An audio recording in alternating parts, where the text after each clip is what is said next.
ऐसा पूछ रहे थे कि तुम्हारे पति क्या करते हैं या कहाँ जा रही हो। मैं नोएडा जा रही हूँ रब्बुपुरा में, तो इनका नाम बताया। मैंने कहा ये मेरे पति हैं। मैं वहीं जा रही हूँ, मैं ठकरायन हूँ, वो ठाकुर है। सीमा पाकिस्तान से नेपाल के रास्ते भारत होते हुए ग्रेटर नोएडा कैसे पहुंच गई? मैं पाकिस्तान से जहाज से आई थी। फ्लाइट थी मेरी, फ्लाइट दुबई की, कनेक्टेड फ्लाइट थी। दुबई से काठमांडू, तो वहीं से फिर वेन पकड़ी पोखरा से मैंने बस करके दिल्ली की कराई। 15,000 में हमारी 3 सीट बुक हुई, नेपाली 15,000। वहाँ से दिल्ली की मैंने बुक करी, तो दिल्ली से रास्ते में उन्होंने मुझे उतार दिया। वहाँ जब बॉर्डर पे थी आप, तो क्या क्या पूछा गया, क्या क्या जानने की कोशिश की, या जो वहाँ पे मिलिट्री थी, जो सिक्योरिटी फोर्सेस थी, वो क्या जानने की कोशिश की आपसे? पूछा आपसे, कोई बातचीत हुई? एक ही आया था, ज्यादा नहीं आया। मतलब नेपालियों ने तो मुझसे पूछा ही नहीं, मुझसे बात ही ना करी। जब नेपाल बॉर्डर क्रॉस कर रहे थे ना, तो उन्होंने मुझसे बात भी ना करी। मतलब ऐसा, जब बॉर्डर आने से पहले जो बस का कंडक्टर था, उसने हमारे नाम लिख दिए थे कि सीमा, मेरे बच्चों का। आपने अपने बच्चों के नाम क्या बताए थे? जो हिंदू धर्म है, प्रेम का, राज, परी और मुन्नी। मैंने अपना सीमा और इनका सचिन पति का बताया था। तो क्या पूछा था वहाँ, क्या जानने की कोशिश की थी? जब नेपालियों ने तो कुछ पूछा ही नहीं मुझसे, कोई भी सवाल नहीं करा। कि अपनी नेपालियों से पूछ रहे थे कि ये इंडिया की है, इंडिया जा रही है।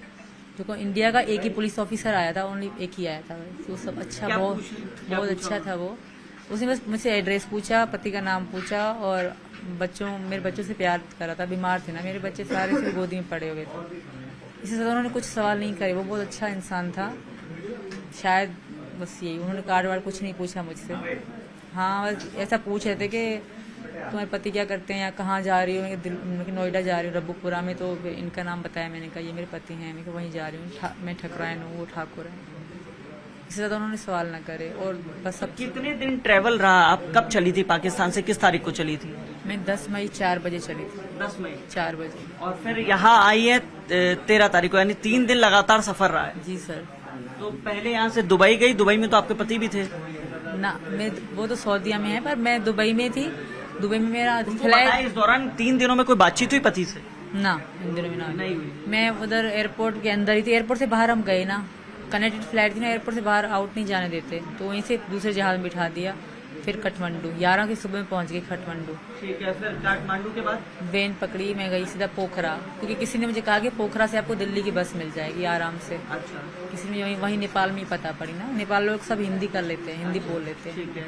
तो मैं वहाँ से पोखरा गई। पोखरा में रात को रुकी, शाम में पहुंची। सुबह को बैठे जैसे मैं उतरी, तो शाम में हम पहुंचे और शाम को मैं सो गई। सुबह बच्चों का आराम करा, एक होटल रूम लिया। फिर सुबह को सवेरे हम निकले और दूसरे सुबह पहुंचे हम।